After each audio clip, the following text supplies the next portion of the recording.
Okay, welcome back to episode number 28 of the Recovery Tapes. My name's Gary and I'm your host. And today we are recording back on Riverside on my computer. Unfortunately, I couldn't actually sit down in the studios with this guy due to the financial side of the costing of it and everything. But we cracked on and we didn't miss a beat. So this is a bit of a different episode around recovery. We're talking to a young Muay Thai fighter today from Perth, and we're going to hear his story of how we come into fighting. Also, that story of sort of where he wants to be in the future with all of this, because this young kid is an absolute weapon. But we're also going to hear some of the stuff about recovery after a fight, the preparation before a fight, and just for the people who have never really heard a story like this before, we'll put a bit of a different spin on the recovery tapes this week. And I am really excited for this. This is going to be a good episode. So can you please introduce yourself to everyone? Yeah, howdy. Yeah, my name's Iskander. I fight out of Riddler's Gym. Yeah, I've been fighting for a couple of years now. I've racked up 15 fights. Yeah, that's me. So tell us a bit more about the gym, man. Whereabouts is that? Is that on the south side, on the north side? Yeah, so I train at Riddler's Gym. It's in Osborne Park on the north side. I've been there since 2020. And yeah, it's a Muay Thai gym. We do jiu-jitsu, strength, and then we got one of the biggest fight teams in Australia. Yeah, I've seen some of the stuff on your Instagram, man, and that that left kick is pretty lethal, dude. Awesome, thank So you. it's man, I was really impressed actually watching some of your stuff. So whereabouts did you grow up, mate? So I actually grew up in Perth. I just grew up in Darch, so still where I am to this day. Hmm? But yeah, I've lived in Perth my whole life. Yep. So what nationality is like your family's background, man? Yeah, so my parents they're both from Kazakhstan, Yep. and then they moved over, or they went to America first, and then they moved over to Australia maybe about a couple of years, like 23, 25 years ago about, like when I was born. And yeah, been here since. Yeah, it's a beautiful place where we live, man. We're lucky to live in a nice country, the way everything is, and very multicultural, which is, I think it's nice for everybody here, man. Perth's a beautiful, beautiful Yeah, city, and yeah, for sure. we're growing in a big way as well. It's great to get out and about, and you just see so many different sorts of people everywhere, and everyone's coming together. It's good. Yeah, definitely. So, how did this all start for you, man? Like, what made you decide to want to become a fighter, dude? Oh, man, so actually all the way back when I was 5 years old, my parents got me into martial arts just as a way for like discipline, I guess, and staying fit. And it was called Zendo Kai. I did that at a different gym. I did that for about 9, 10 years. And then from that, I kind of wanted to just test myself. I was doing all this training, like when you're hitting like pads in the bag. And I thought to myself, when do I actually get to use this stuff? When do I actually get to hit somebody? So talked to my old gym about that, got into Muay Thai, had my first two fights maybe after a year of training. Yeah. And then from there, moved to Riddler's, and then, yeah, just have been fighting since. Yeah, big shout out to Riddlers, man. I see their gyms around everywhere. They're a big place and they help a lot of people sort of live out those dreams from the young childhood ages, don't they? Oh, yeah. Yeah, man. So why Muay Thai, man? Was there a specific pull towards that style of fighting rather than, say, going to karate from Zendo Kai? What was the story about that? Yeah, I did a bit of karate, like the tournaments, all that, but nothing was, either full contact, or there was a lot of like rules, like you couldn't punch the head maybe, or and all that. What drew me to Muay Thai a lot was, well, obviously one is my old gym they used to train at had it, but also just like the freedom to it. You can do whatever you want. You can punch, you can kick, you can elbow, you can knee. It's full contact. You can kick the head. You can knee the body, knee the face. Like, I just like that you could practically do, like almost whatever you want in the ring, and it's down to just, what works, what's the best technique. And yeah, that's kind of what drew me to it, was just like the hardness of it. Like, you're allowed to do anything, you can go at it, and if someone gets, finished in the end, the song gets finished. So that's kind of what brought me to things. I really wanted to test, if my technique actually worked, if my skills worked, if, my training actually would kick in when it comes to time. But I'd say, yeah, that's really what drew me the most to it at the start. I'll have to try and make it to actually watch you fight live at one of your fights, man, because you look very composed, very focused, dude. Like some of those clips that you got on Instagram, and man, and some of those elbows and that you landed in that last fight were they were pretty flush, brother. Awesome, cheers. I gotta even admit, I look very composed, but every time you fight, it's always pretty stressful, I'd say. But it's just about, even if you are really nervous, if you're you're stressed, you kind of just gotta forget about it, and just get in there and put on a show. So yeah, I might look like I'm really calm, but inside I'm always stressing. Yeah, I think I was like that. I'm still like that podcasting, man. Sometimes I get certain people come on and I might seem like I composed and that, but when you sort of internally, man, I'm like shaking, I'm nervous, I'm like, Yeah, fuck, yeah, like, always. yeah, bro. So before the fights and stuff, were you the guy to sort of get into any trouble or anything like that? Or was that not really are you not that story where you're like the guy that was used to get into trouble at school and fighting and Not stuff? not Like, really. yeah. I was the opposite really, like, I was quite I still am, but quite a skinny build, Like, I Mm. wear glasses in school, I kinda looked like a nerd, so I never really got into trouble and no one really messed with me either, Like, I was just kind of the quiet or not quiet, but yeah, I didn't never got into trouble too much. That's kind of what got me to fighting. I was like, it's a bit too quiet for me, I was like I was doing all this training, I was like, when do I actually get to hit somebody? So yeah, always been quite the peaceful person, I'd say. Yeah, I suppose like the peaceful guy that's ready to go to war is what it sort of looks like, Yeah, man. yeah. One of my sponsors actually of the podcast and a friend of mine who I met through the recovery tapes, James, he runs Monsters Inc.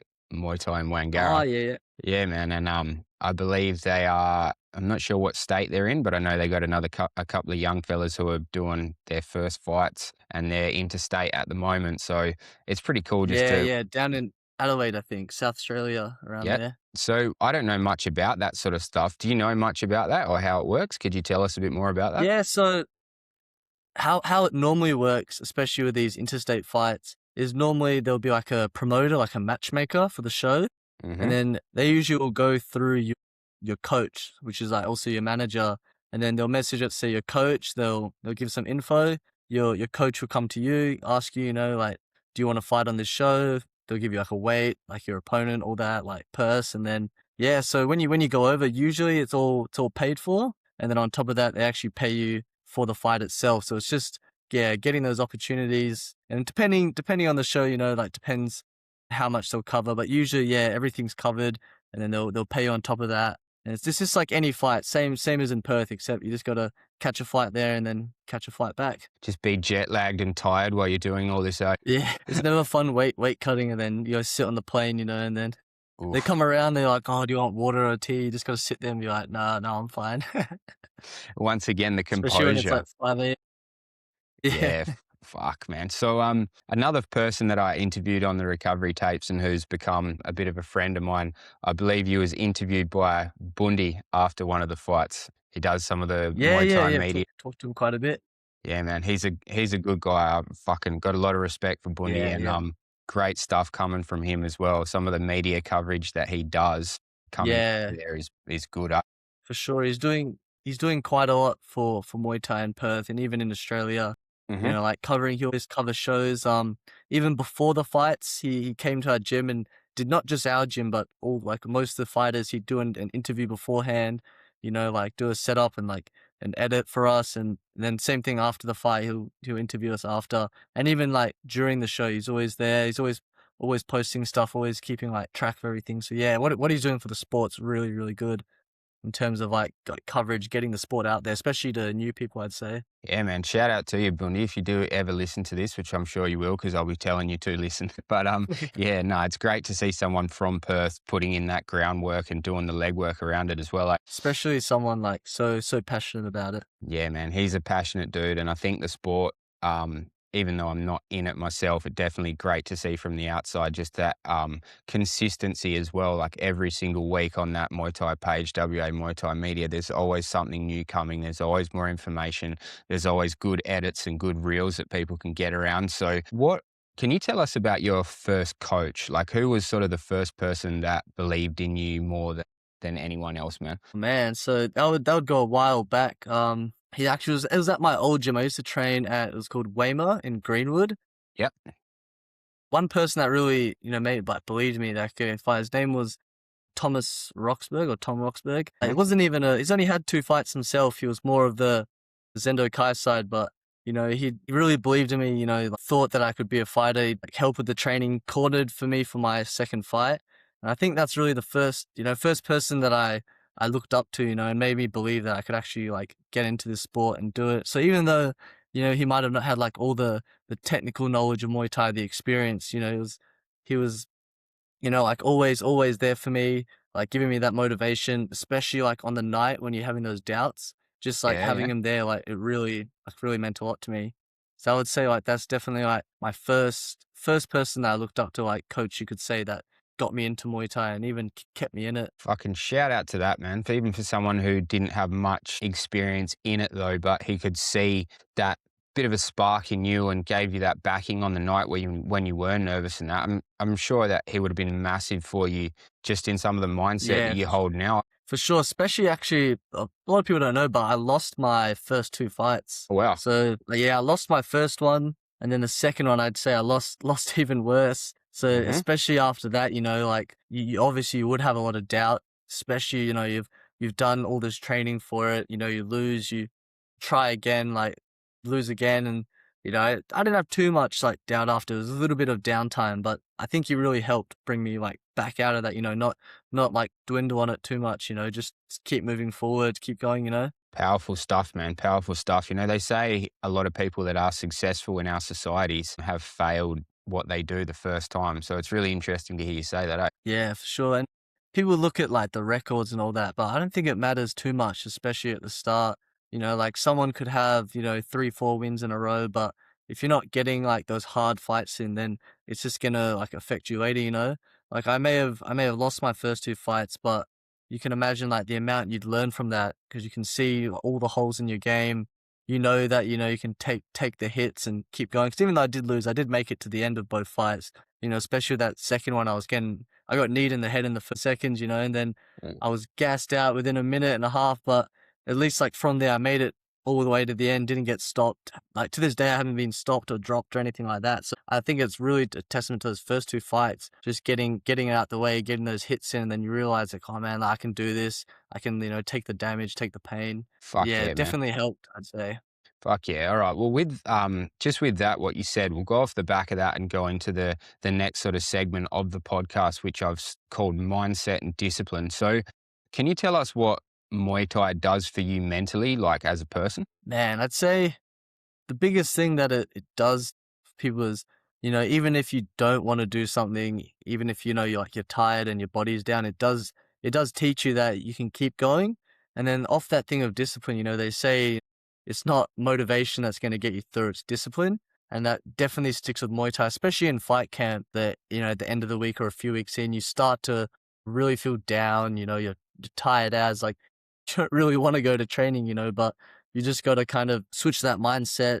Oh, and it's not just about rocking up, it's about rocking up, like putting the effort in, performing and all that. So that's the biggest thing I'd say it teaches you is, even it's not about, wanting to do it, or even being talented. It's just about doing it and like continuously doing it, I'd say. And That like was I've been training now for 18 years, and I'd say the first 9, 10 years I was pretty bad at it, I was pretty bad at Muay Thai in general.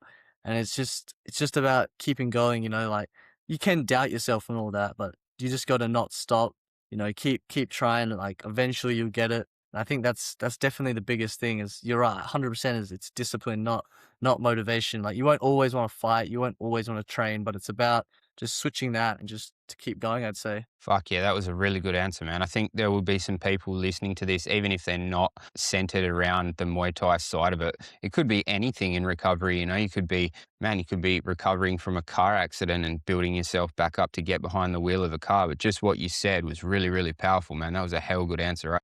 Yeah, for sure. Like, you don't always have to feel like 100%. You don't always have to be this super motivated person. It's just about just doing it in the end. Yeah, straight out, bro. So, how has fighting changed your discipline outside of the gym? Like, have you been able to incorporate that into other sectors of your life? Yeah, I'd say for sure.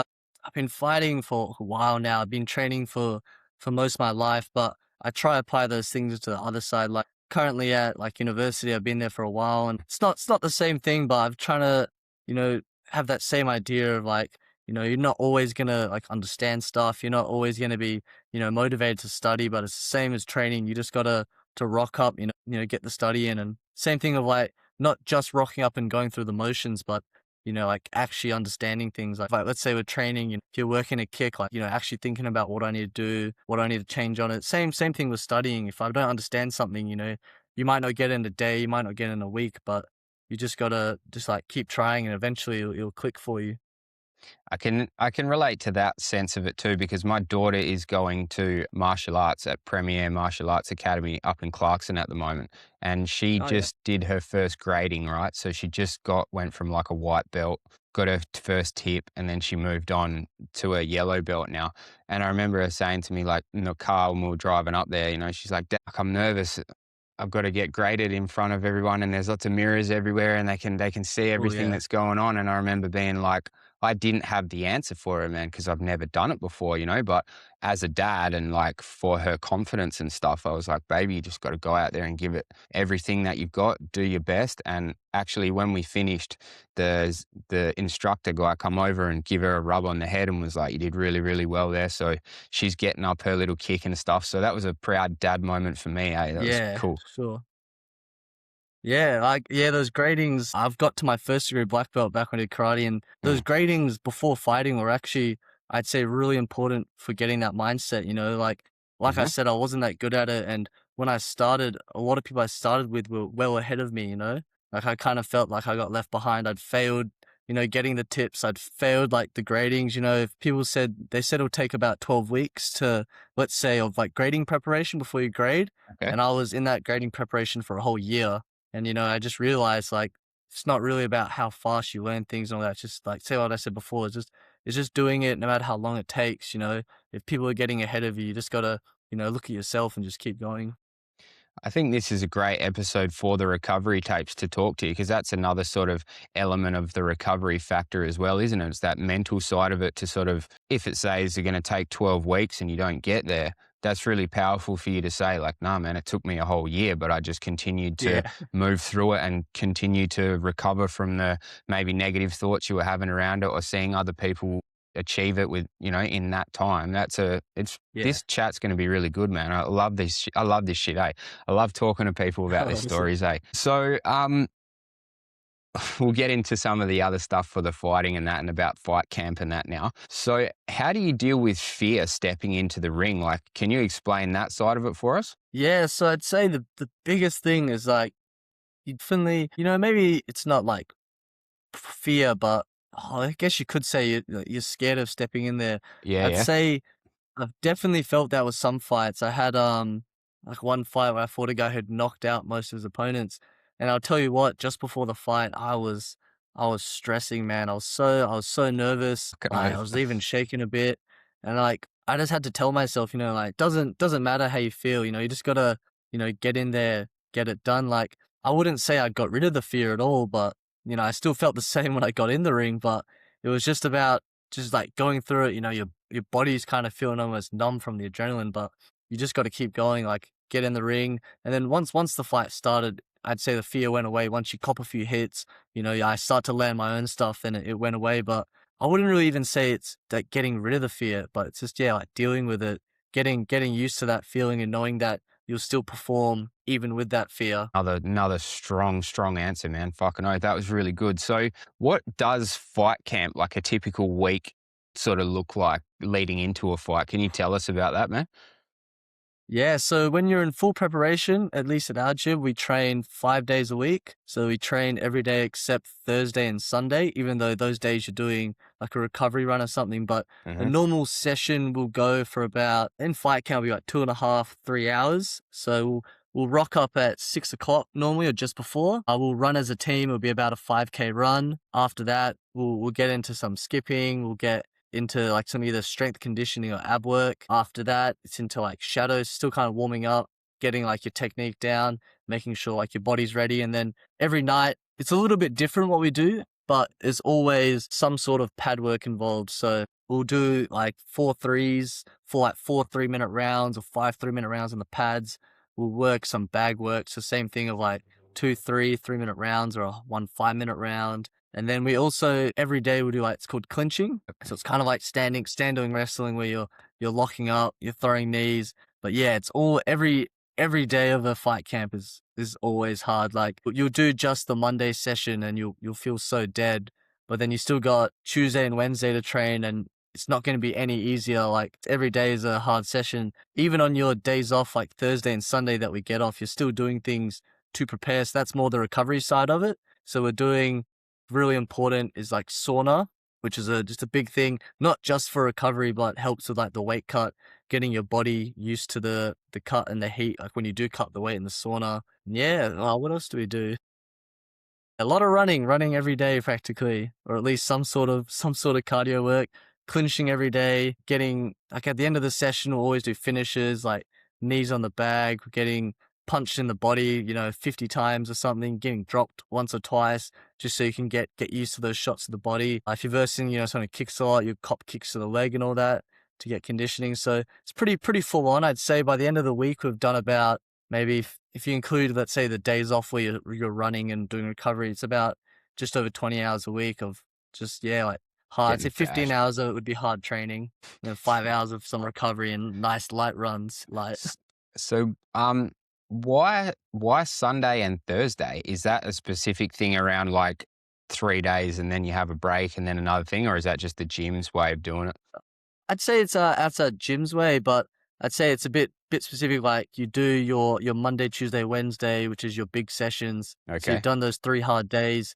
You get like a Thursday off to recover and all that. And then Friday, Saturday is quite close together because Yep. we'll train Friday night and then we'll train Saturday morning. So it's always a struggle to, like do the training Friday night and then you wake up in the morning dead just to do it all over again, plus more like conditioning and Yeah, bro. strength and all that. We always finish off at the end like today. I think, man, like the average dude like me, right? And we all love it, like UFC, like all the stuff that you're talking about, Muay Thai and all that. People are watching, right? And they're going, fuck yeah, man, that guy's a weapon or he gassed out or whatever. But just to hear you say that, like, bro, I can't even run 3Ks, man. Do you know what I mean? Like, that's nuts. I mean, to be fair, I didn't run well either, but you just gotta just do it. Yeah, Eventually your legs will stop hurting, your lungs will stop hurting, but I still get gassed out. I'm still dead when I train. It'll yeah, just be a bit later on, or like I'd say like it's pretty funny. People don't realize, but a beginner and the fighter will almost feel the same in a session. It's just that the beginner will do a lot less work, and they'll get tired maybe a lot quicker, but it's the same thing for us. We still got to push ourselves. So, it might just take us a couple extra rounds, but we're all dead the same at the end, Well, at least you should be, because you should be, pushing yourself, which is one thing I'd say, like, I respect a lot when I see a beginner. It's like, even if they do get tired pretty quick, I respect when they're pushing through it, It's the exact same thing when I'm on pads, like I'm pushing through. It's like, yeah, I might be having a higher output. I might be getting, tired later, but it always comes down to the same thing of you're tired and you just got to, mentally push through it. yeah. Fucking oath, man. Nice work. Shout out to you, bro. That is some hectic shit right there. So, Cheers. what about the diet side of it, man? Like, you must be on a strict diet as well. Like, Maybe not for me. A lot of the guys I know, they'll go through maybe 5, 6, 7 weeks where they're on, a pretty strict diet to watch their calories and all that. I'm pretty lucky. I fight at a pretty low weight. Like I can okay, fight yeah, yeah. 57 to 59, and it's like I'm already pretty skinny. So for me, it's less about the strict diet and more just about eating enough, say like fueling myself. And when I say fueling myself right, like just making sure I get enough like carbs in before training, trying to hit my protein. But as a lot of people know at the gym, I'm not probably the opposite of a strict diet. No one likes me in fight week, to be honest. Everyone's like eating nothing and I got like a 2 liter chocolate milk or something I'm smashing through. Yeah, me and dieting, not much.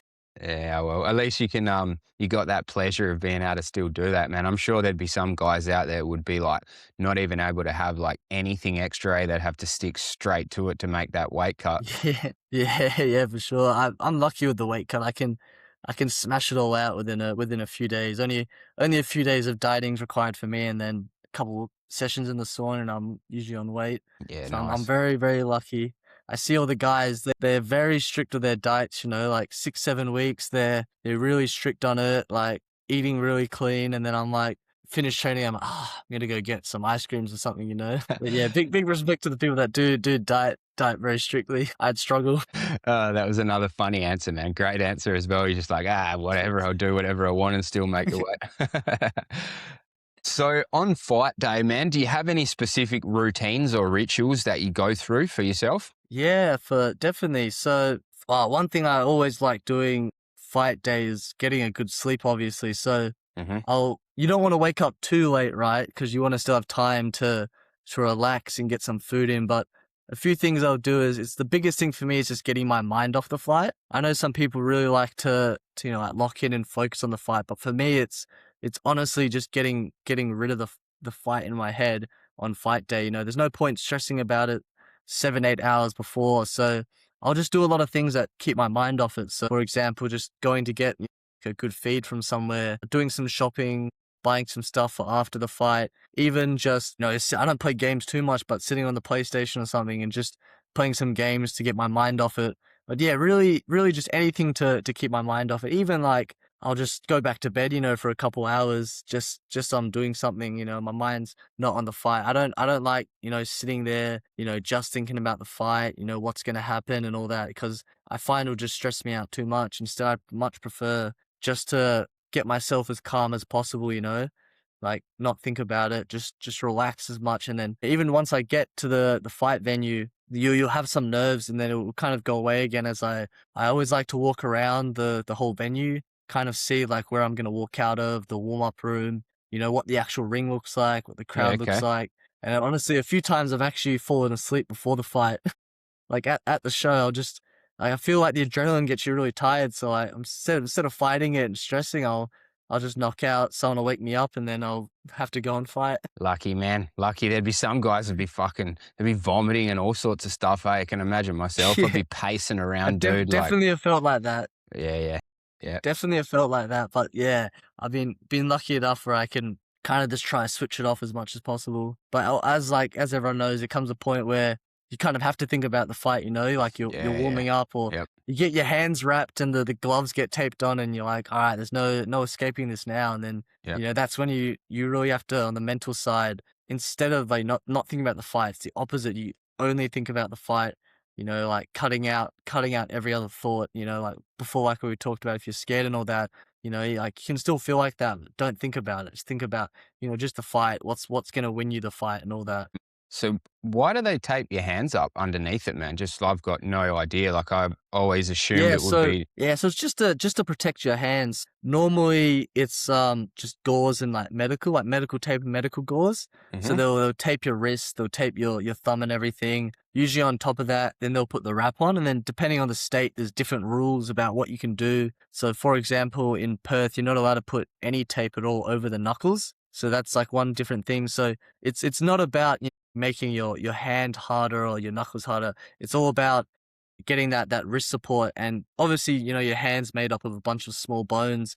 So when you do the wrap, it's about kind of making that all one. I don't punch too much, so I don't have to worry about, let's say, breaking my wrist. But you can imagine if someone kicks onto your wrist, it definitely helps having that wrap underneath just to protect it and everything. And then same thing with the glove. The glove's like a lace up, not a Velcro. So they'll tie the glove and lace it up for more wrist support.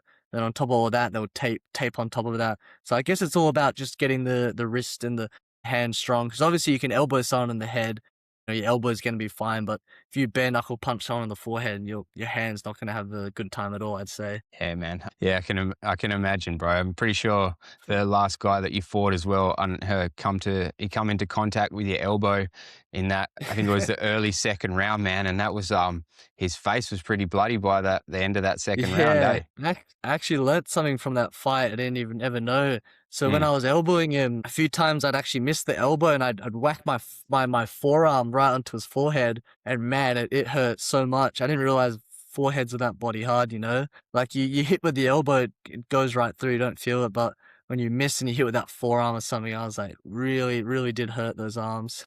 Foreheads are very, very hard things. Oh, fuck, man. That was a really good Instagram reel to watch because they were really highlighting those elbows that you threw and some of the kicks as well, man. That left kick that you've got is fucking brutal, dude. Yeah. So yeah, my kick's always been a big weapon. I've always trained it. But with the elbows, actually, that was the first time in a fight I've actually like landed multiple elbows. And like I've been working elbows ever since my, first fight, always drilling it on pads for weeks. And it's, like so many fights have I had where either I've not thrown the elbow or the elbow's missed, but it's back to that thing of just to keep on trying, you know? Even before, like, my coach was saying to me just before the fight, he said, like, it's not all about that perfect moment. You just have to throw it, like, kind of believe in yourself, just throw it, let it land. And that's kind of what let me land the elbows. Is at the end of that first round, I thought to myself, all right, I'm going to go for it.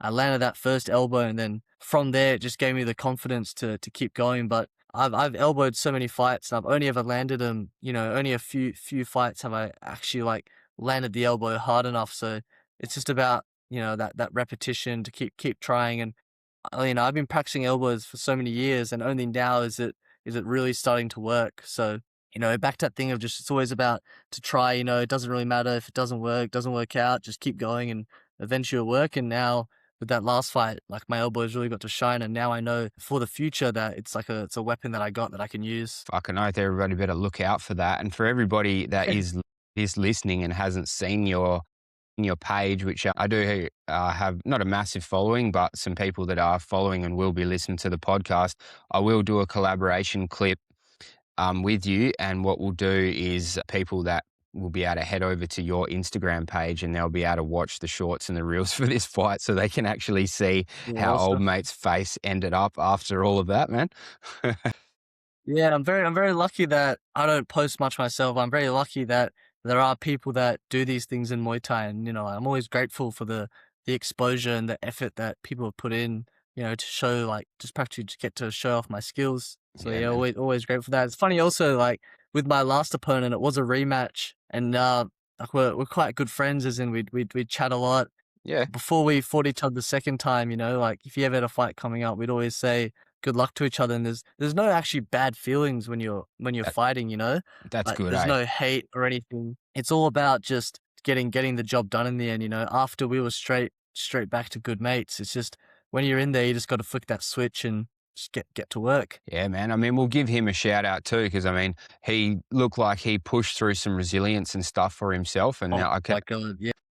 I hit him so much, and he would not slow down. As you nice. saw, like that elbow was a big one on his head, and he did not slow down He at didn't, all. did he? He just kept I coming was forward, landing eh? nonstop on him, and like when the fight got stopped, it wasn't even because he couldn't continue. It was simply just because the cut was getting too big, and he was starting to get blood in Hmm. his eyes. So the doctor actually stopped it. He was, if you actually see, like he spits blood into the air, goes back to his corner, and he was keen for another round. So yeah, like props to Sharma. Like he didn't want to stop at all.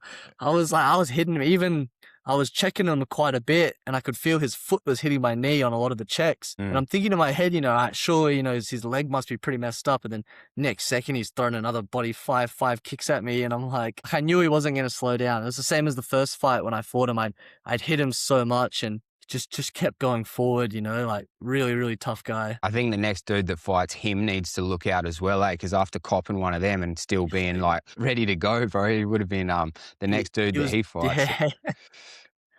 Definitely hit hard. Like those are some of the hardest kicks I've felt in a fight up to this point. Like after the first round, I looked at my arm and there was a big lump on my arm, and I was Yeah. like, yeah, definitely different to the first fight. Yeah, he's a really strong guy. A shout out to both of you for pushing through that resilience, man. Me personally, as a bloke, I don't think I could I could fight like that, unless it was like a life or death situation. But yeah, It's pretty funny though. People think you get hit in the, you get punched in the face, like, oh, I'll just see red and keep going. But people don't understand, like, when you get punched in the face, you're like, oh man, like, this isn't fun. Like, this body hurts. You just gotta keep going. Like, people don't get it when you're in there. Like, your legs are busted up. Your forearms sore, and it's not like you don't feel it. You feel the pain. At least for me, I feel quite a lot of pain, especially in my legs. You just got to keep. People don't get it. Like they think, oh, I get hit, I'll keep going. It's like you get hit, and you're like, oh yeah, this isn't fun. Sometimes. I always laugh like on the movies, when you see the movies and the guy like gets hit in the side of the head with a baseball bat and then he like gets up and he's like fighting for like another 5 minutes. It's like, that is not how Just it is, eh? shakes it off. Yeah. Yeah, you get hit, and you're like, oh god, like that hurts. All right. So we'll move into the next segment of the podcast. And I wanted to speak to you about the recovery side of a fight. And obviously, this is the recovery tape. So I feel like talking to the Muay Thai fighters is always good because I can get a different side of like the recovery out of it. So How do you look after a fight physically and mentally? Like when you look at yourself in the mirror when you come home, are you sort of like, fucking hell? Well, I would say, well, obviously you're in a lot of pain. There's a lot of injuries, Hmm. but it's kind of like a feel good almost, like because you've done something, but it still for too long because stuff will start to really like stiffen up. You want to kind of still get yourself moving, and then people don't get it though. Also, is like once you've had a fight, life doesn't stop.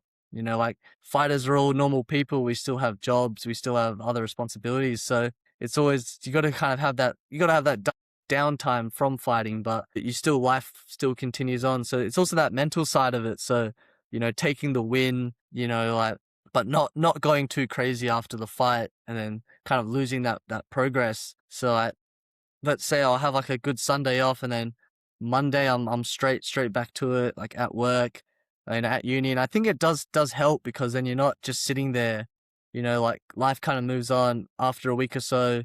You're kind of back to training and all that.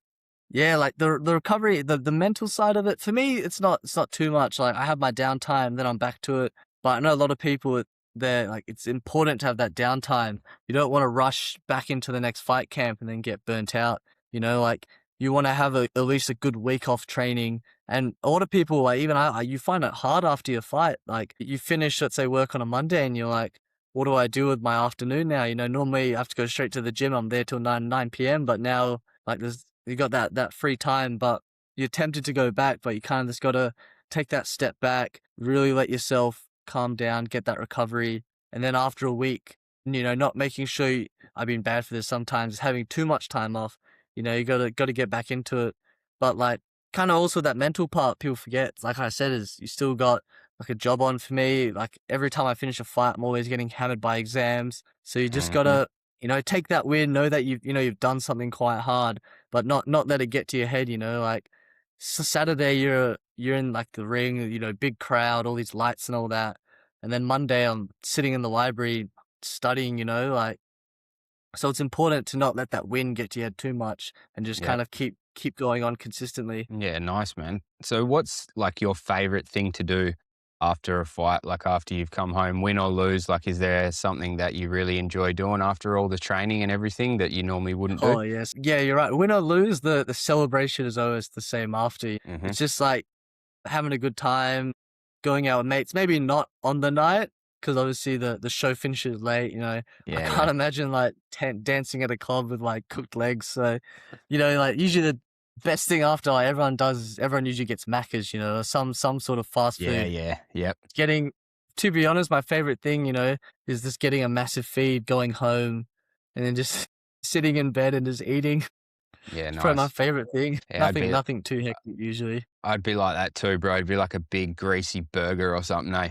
Yeah, and it doesn't stop either. You wake up Sunday morning and it's back to get more food, like big heap of waffles or big English breakfast, and then Yeah, boy. yeah, it's always fun. So yeah, my favorite thing after a fight, even though I get to eat whatever I want during fight camp, it's a lot nicer, going to eat without the stress of the fight coming up, I'd Yeah. say. Yeah.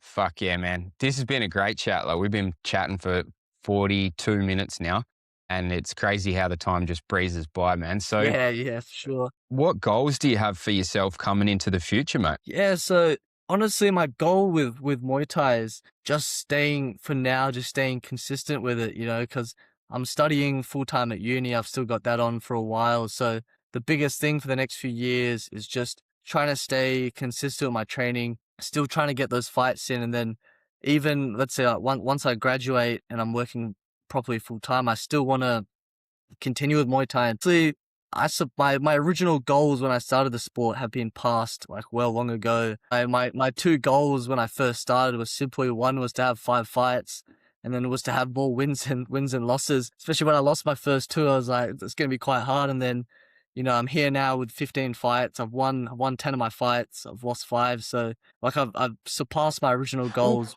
well beyond. I guess like my nice. my new goals would be just to stay consistent, stay in the sport as long as possible, and also hopefully get a belt or two along the way. And yeah, it's hard for me to think where I can go with it because originally when I started, it was just about getting into it, and I didn't expect myself to get this far. I didn't think I'd get to be traveling interstate, fighting, getting paid to fight. I never thought those things could happen. So I guess like it's a bit hard to think of new goals, but yeah, just I guess staying in the sport, getting a belt, fighting internationally, fighting an international opponent, which I was close to. So hopefully I can get those out the way soon. Yeah, man, straight out. So do you reckon like maybe you just said it there and touched on it was actually my next question. Do you see yourself maybe going to Thailand or going to Asia somewhere or maybe even America or somewhere like that in the future? Yeah, yeah. Hopefully, I went to Thailand not long ago, but that was just for a holiday. But I got to at least have a look, like what it's like training there, see the Yeah, yeah. stadiums and all that. With fighting internationally, it's not really, let's say, like my choice. It's more getting that exposure and getting to a level where you can fight internationally. I Yeah, okay. actually almost got fought in Cambodia in December. But I had body exams on at the same time, but I actually got offered to fight. I actually got a few offers to fight overseas in Cambodia, like everything paid for and all that. But then just with the timing of university, I had to say no. So that's what I mean by hopefully it comes up soon. I've been keeping myself just training consistent, and hopefully I can finish that goal. I'd love to fight, everywhere in the world. Like, take Yeah, me man. anywhere. I'll gladly fight. Oh, well, yeah. If you are listening and you are a sponsor or you are someone involved in this, you heard what he just said. Yeah, man. Thank you so much for your time today, mate. This has been a really, really good chat. It's been really interesting. Just to let everybody know, before we done the recording, you were sort of texting me, we were chatting back and forth, and you literally run home from the gym and just had a quick wash and a shower up before we sat down and did this. Thanks for having me on it. I'm always grateful when, someone wants to just like listen.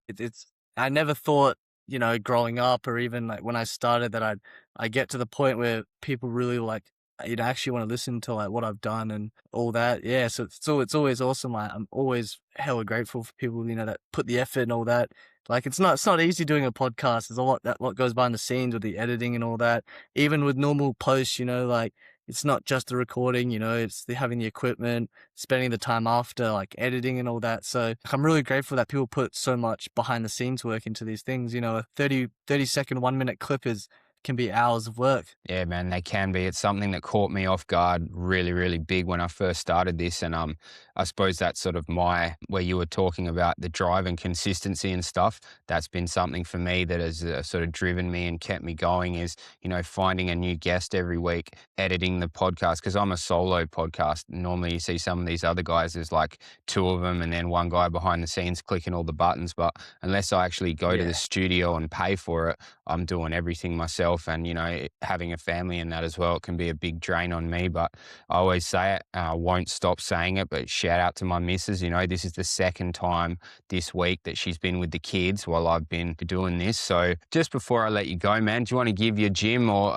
anyone a shout out in the scene before we stop? Yeah, obviously just want to give my gym, Riddler's Gym, a shout out. I wouldn't be who I am without them. It's not only the Muay Thai side of it, keeping you consistent, showing like teaching you that, it's about putting in that work. Like my coach just said to me one time, because I had a bunch of exams and everything, he just said, it's gonna be hard. Like don't expect it to be easy. Like expect it to be a grind. Expect yourself to not want to always do it, but just to get through it. So yeah, massive shout out to my gym, all my teammates. You fight by yourself in Muay Thai, but you need a team behind you for the training, the preparation, and everything. So yeah, it's not a solo sport really at the end of the day, because you need that team, you need that Yeah, yeah. coach behind you.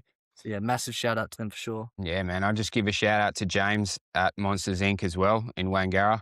I know some of the stuff that he does for people in the community as well, and some of the story that he's got that he told on my podcast. He helps a lot of people push through some adversities and show up for themselves. And then he's also doing that shadow work as well as the owner of the gym. So shout out to James and also shout out to Bundy. I hope to sit down with Bundy again and do another podcast because he's actually got his own traveling setup when he goes around and talks to people. So that was a big thing for me where I got to sit down with him and talk with his setup and everything, which is really fucking cool, man. So for everybody Yeah, for listening, sure. thank you for taking the time to listen to this story and listen to us talk. But I don't actually have a guest lined up for next week. So I'll be going behind the scenes and finding someone else to talk to. But everybody out there, If you did get strength from this podcast, or you heard any sort of chat that we could incorporate into your own life to better yourself, please give both of us a like and a follow over on Instagram so we can grow ourselves, and then hopefully in the future we can give back more than we already have. So thank you everybody for your time today. And also for you, thank you, brother, and all the best for the future. Awesome. Thank you so much for having me on. Cheers.